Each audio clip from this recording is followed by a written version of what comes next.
करने के लिए जो आंदोलन हुआ, पहला फेज जयपाल सिंह मुंडा, कार्तिक उरांव, एनी हौरो, दूसरा फेज विनोद बिहारी महतो, शिबू सोरेन, एके राय, निर्मल महतो। उस आंदोलन को समझिए, उस विषय को समझिए और आज अपने बच्चों को भी बताइए, नहीं तो एक दौर ऐसा आएगा। आज रांची देखिए, रांची देखते ही आपको तकलीफ होता है कि तमाम इमारतें गैर झारखंडियों की और झाड़ू पोछा लगाने वाले झारखंडी। यदि आप अपने हालात से परिचय नहीं हो पाते हैं, यदि आप विषय वस्तु से परिचय नहीं हो पाते हैं, तो 20 साल के बाद आप भी होंगे, हम भी होंगे, तमाम लोग होंगे, लेकिन ये जो दृश्य देख रहे हैं ये दृश्य नहीं होगा। इसलिए आज चिंता कीजिए। इसलिए हम लोग पहला प्रयास करेंगे राजनीति के माध्यम से, कलम के माध्यम से, नियम कानून के माध्यम से, विधि विधेयक के माध्यम से इस राज्य की संपदा को लूटने से बचाया जाए, इस राज्य के लोगों के खेत खलिहान को लूटने से बचाया जाए, इस राज्य के लोगों को नौकरियों को लूटने से बचाया जाए। इसलिए हम लोग पहला प्रयास करेंगे कि नियम से, विधि विधेयक बना के, सदन के भीतर नियम बना के, सदन के भीतर आवाज को बुलंद करके, झारखंड के जनमानस की समस्याओं से सदन को परिचय करवा के नीति नियम बना के काम करें। और जब ना हो तो ये उलगुलान के प्रदेश से पीछे मत हटिएगा। ये उलगुलान आप अपने लिए नहीं करेंगे, ये उलगुलान आप अपने बच्चों के भविष्य के लिए करेंगे। वे बच्चे जो आज आपकी गोद में यहां तक चल के आए हैं, वे बच्चे जो 5वीं 6ठी क्लास में पढ़ रहे हैं, वे पढ़ तो लेंगे, वो 90% अंक लेकर पास भी हो जाएंगे, लेकिन कहां जाएंगे? गुजरात की कपड़ा फैक्ट्री में, कहां जाएंगे? सूरत की कपड़ा फैक्ट्री में, कहां जाएंगे? केरल की मछली फैक्ट्री में, कहां जाएंगे? हैदराबाद की किसी कंपनी में, कहां जाएंगे? महाराष्ट्र के किसी टावर में, दुबई कुवैत के बड़ी बड़ी जो टावर है वहां पर जाके काम करेंगे। वो 90% लाने वाले आपके बच्चे। आप बताइए ना, जब मैट्रिक की परीक्षा होती है, इंटर की परीक्षा होती है, और जब हमारे घर से हमारा कोई भाई, हमारी कोई बहन अगर स्कूल में टॉप करती है, कितना गर्व होता है। हम लोग फेसबुक में लगाते हैं स्टोरी, हम लोग व्हाट्सएप में स्टोरी लगाते हैं, हम लोग इंस्टाग्राम में स्टोरी लगाते हैं कि नहीं? कांग्रेचुलेशन, बधाई देते हैं कि नहीं? लेकिन ईमानदारी से बोलिए, 5 साल के बाद वो बच्चे कहां होते हैं? जिस दिन वो पास करके आते हैं, पूरा झारखंड उन्हें जानता है कि फलाना स्कूल में टॉप करने वाला लड़का 85% लेके आया है, 425 नंबर लेके आया है, 450 नंबर लेके आया है, 475 नंबर लेके आया है, पूरे स्कूल में नाम रोशन किया है, पूरे जिले में नाम रोशन किया है, पूरे प्रखंड में नाम रोशन किया है, पूरे गांव में नाम रोशन किया है। लेकिन वही बच्चा, वही भाई, वही बहन 5 साल बाद बताइएगा कहां होता है? वही टॉप करने वाला बच्चा, मैट्रिक में, इंटर में क्वेश्चन पेपर को धुआं करने वाला बच्चा 5 साल बाद कहां होता है? क्या आपके पास हिसाब है? क्या आपके पास हिसाब है? 5 साल बाद आपने स्टोरी लगाया उसका? आपने मैट्रिक की परीक्षा पास करने के बाद जितना स्टोरी लगाया, क्या 5 साल बाद उसका स्टोरी आप लगा पाए? नहीं लगा पाए, क्योंकि अगर बहन है वह शादी होके पता नहीं गुमनाम हो गई, वह बहन शादी करके बेरोजगारी का दंश झेल के गुमनाम हो गई, और वह भाई मछली के फैक्ट्री में जाके गुमनाम हो गया। ये देश, ये प्रदेश नहीं मेरा, ये राज्य नहीं मेरा। इस राज्य की कल्पना वीरों ने नहीं की थी। इस राज्य के लिए निर्मल महतो ने कलेजे में गोली नहीं खाई थी। इस राज्य के लिए बिरसा भगवान ने खून की उल्टियां नहीं की थी। इस राज्य के लिए जयपाल सिंह मुंडा और विनोद बिहारी महतो ने, शेख भिखारी ने संघर्ष नहीं किया। अगर मैं गलत हूं तो टोकिएगा, अगर मैं गलत व्याख्या कर रहा हूं तो टोकिएगा। इतना समय लेके आपको कादो कीचड़ में खड़ा करके मुझे गलत कहने का अधिकार नहीं है। मुझे टोकिएगा अगर मैं गलत हूं।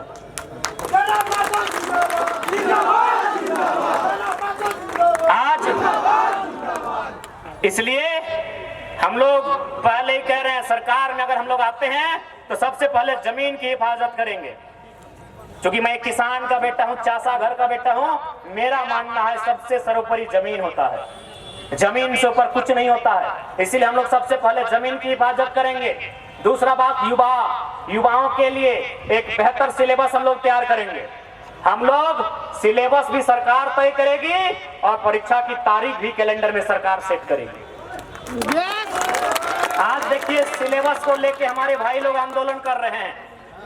उनका तर्क है कि झारखंड का सिलेबस ऐसा लग रहा है मानो ये यूपीएससी का सिलेबस है। सही बात है, सही बात है। बाकायदा आज इस देश में शिक्षक तो बहुत सारे हैं।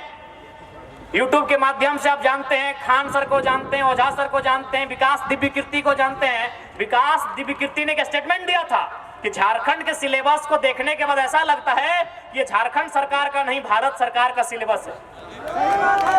ये ठीक है, हम लोग अभी बच्चे हैं, हम लोग नौसिखिए हैं, लेकिन ये स्टेटमेंट इस भारत देश के एक सम्मानित व्यक्ति का है, डॉक्टर विकास दिव्यकीर्ति, जिन्होंने 23 साल की उम्र में आईएएस की परीक्षा को क्रैक किया था कि झारखंड का सिलेबस लगता है यूपीएससी का सिलेबस हो।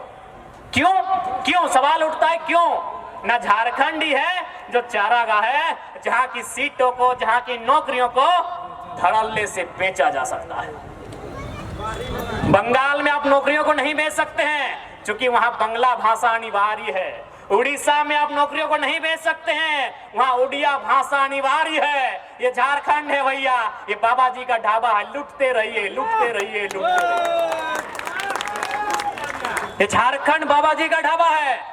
इसीलिए सिलेबस, चूंकि जो लोग परीक्षा में बैठ भी जाएंगे वो सिलेबस के अकॉर्डिंग परीक्षा को क्रैक नहीं कर पाएंगे।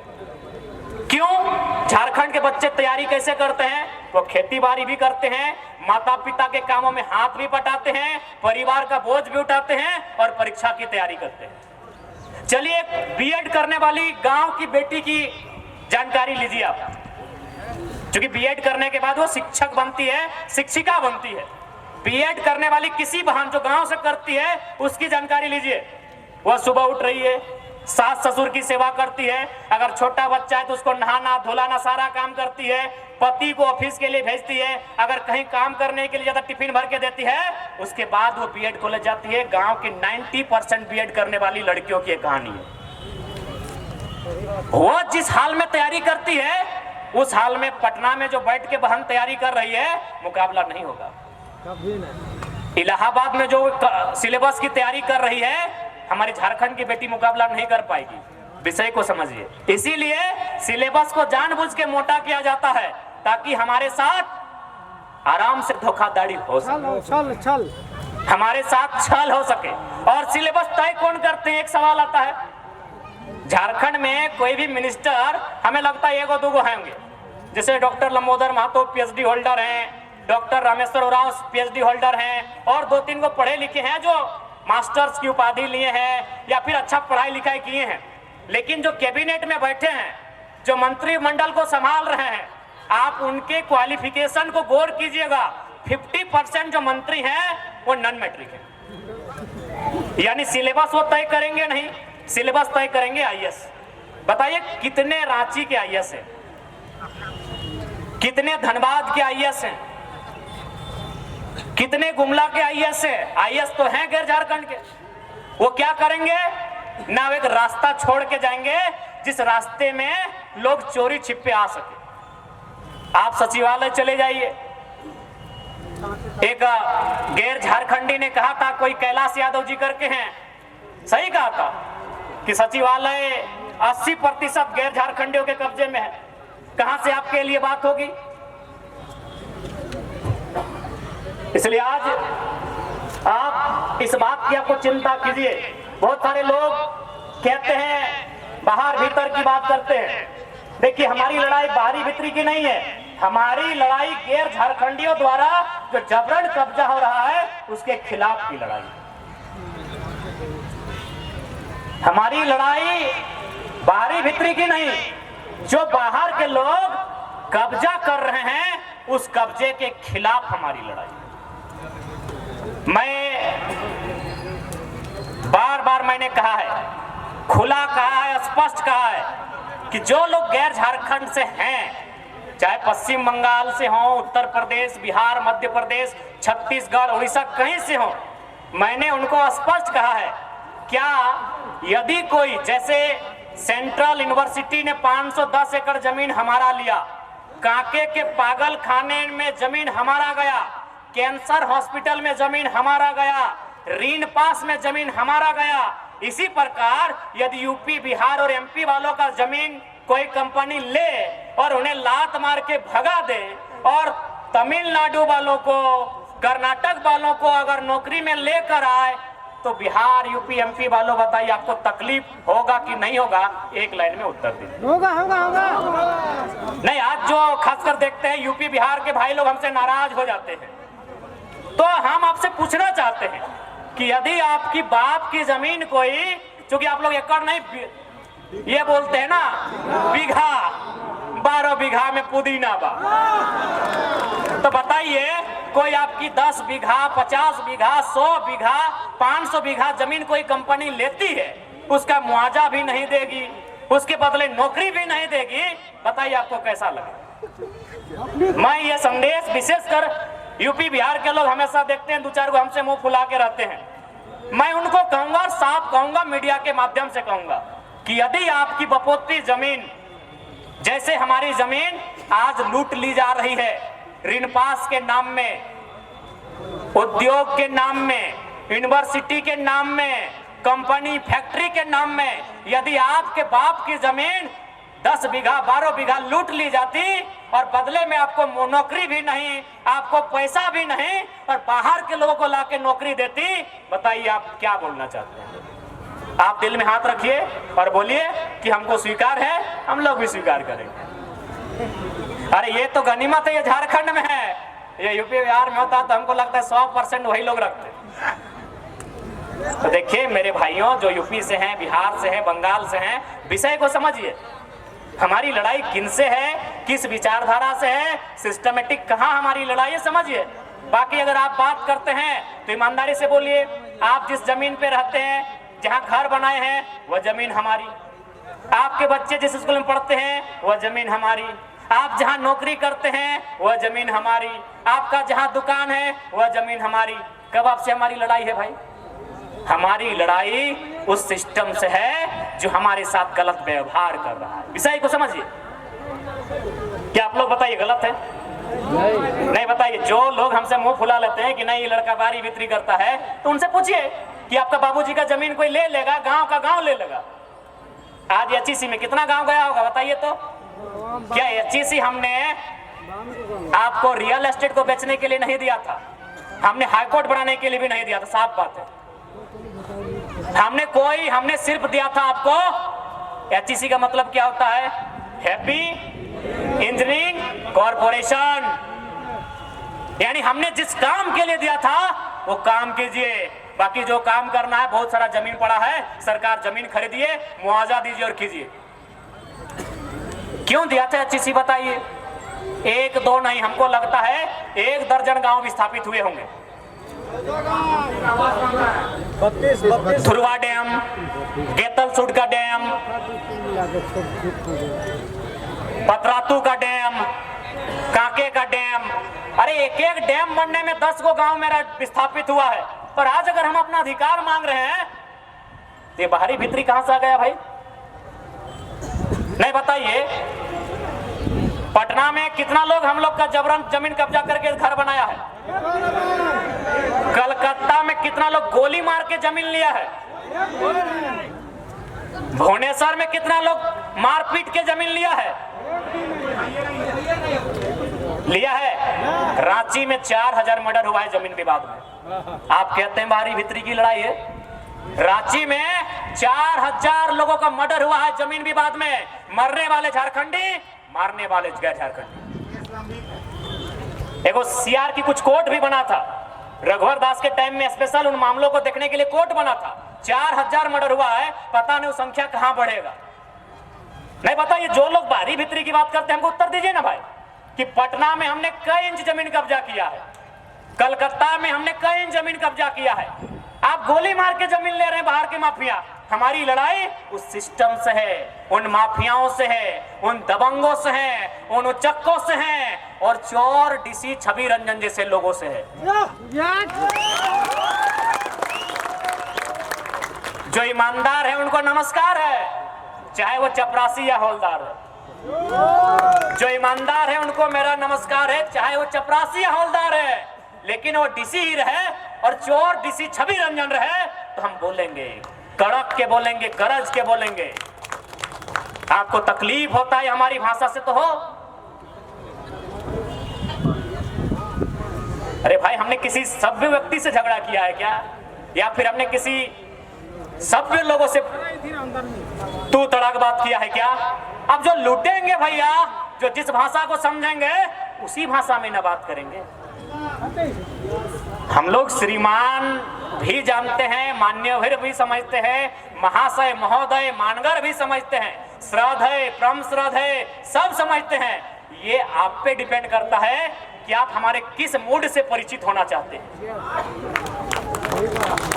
नहीं, बताइए डीसी जिसकी जिम्मेवारी थी आदिवासियों की संपत्ति की सुरक्षा करना, सीएनटी की जमीनों की सुरक्षा करना, जिसकी जिम्मेवारी थी उस जिले का विकास करना, अगर वो इस प्रकार के धड़ल्ले से जमीन लुटाएगा तो क्या बोले उसको भाई, क्या बोले बताइए आप?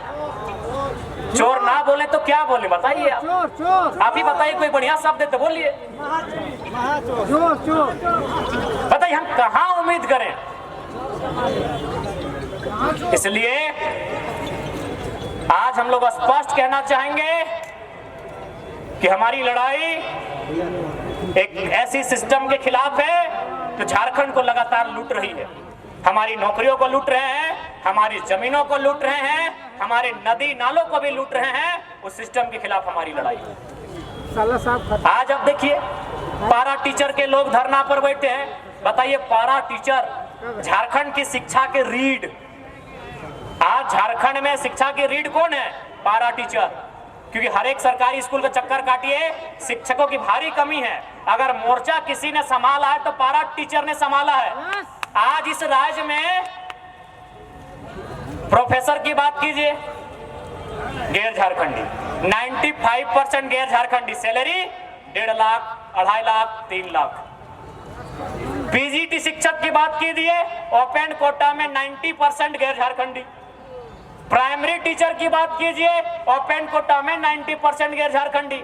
अरे पारा टीचर में झारखंडी लोग हैं, कम से कम उसको तो समस्या का समाधान कर दीजिए। और हम स्पष्ट कहेंगे, अगर हम लोग गवर्नमेंट में आते हैं तो पारा शिक्षकों को भीख मांगने की आवश्यकता नहीं है, उनका अधिकार बनता है। 24 साल झारखंड की शिक्षा की रीढ़ बने हैं। आज हमारे पास लगभग 10 के आसपास विश्वविद्यालय हैं। रांची विश्वविद्यालय, श्यामा प्रसाद मुखर्जी विश्वविद्यालय, सिद्धू कानू विश्वविद्यालय, विनोद बिहारी महतो विश्वविद्यालय, विनोद भाई विश्वविद्यालय, नीलांबर पीतांबर विश्वविद्यालय, कोल्हान विश्वविद्यालय। आप तमाम विश्वविद्यालय के चक्कर काट के आइए, वहां प्रोफेसर होते हैं, पीएचडी करने वाले 95% गैर झारखंडी है, जिनकी सैलरी 1.5 लाख के आसपास है। अरे जहां 1.5 लाख मिल रहा है वहां नहीं, कम से कम पढ़ा लोग को 25, 30, 40, 50 जो भी है उनका समस्या का समाधान यहाँ तो कीजिए। जहां झारखंड के लोग हैं वहां समस्या का समाधान नहीं होगा। क्यों? ना सिस्टम को ही हाईजैक कर लिया है। मनरेगा कर्मी धरने पर बैठे हैं, सहिया कर्मी धरने पर बैठे हैं, झारखंड के जो पारा स्वास्थ्य कर्मी हैं धरने पर बैठे हैं, जल सहिया धरने पर बैठी है, आंगनबाड़ी की सहिया सेविका धरने पर बैठी है। तो मौज कौन मना रहा है इस राज्य में? सहायक पुलिस कर्मी धरने पर बैठे हैं,